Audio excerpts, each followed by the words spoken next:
भारतीय वायुदलाचे लढाऊ विमान कोसळलेले आहे। मध्य प्रदेशमधील सानी गावाजवळ हवाई दलाचं विमान कोसळल्याची घटना घडली। पायलट सुरक्षित आहे, सुदैवाने जीवितहानी टळल्याचं बघायला मिळते। ती दृश्य आपण सध्या पाहतोय। मध्य प्रदेशमधला हा प्रकार भारतीय वायुदलाचं लढाऊ विमान होतं ते कोसळल्याची सध्या माहिती समोर येते। एक्सक्लुझिव्ह अशी ही दृश्य आपण पाहतोय। मध्य प्रदेशातील सानी गावाजवळ हवाई दलाचे विमान कोसळलेलं आहे। पायलट सुरक्षित आहे, सुदैवाने यामध्ये जीवितहानी टळल्याचं बघायला मिळतंय।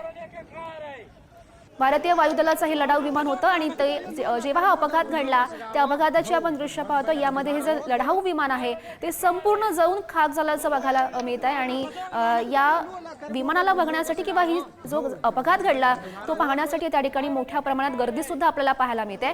भारतीय वायुदलाचे लढाऊ विमान हे कोसळलेलं आहे आणि यामध्ये जो पायलट होता तो सध्या सुरक्षित असल्याची माहिती मिळते। एक्सक्लुझिव्ह अशी आपण ही दृश्य पाहतोय। सुदैवाने यामध्ये जीवितहानी टळलेली आहे, पायलट यामध्ये सुरक्षित असल्याची माहिती मिळते। मध्य प्रदेशमधील सानी गावाजवळ हे विमान कोसळल्याची घटना। भारतीय वायुदलाचं हे लढाऊ विमान होतं ते कोसळलेलं आहे आणि यामध्ये पायलट सुरक्षित आहे।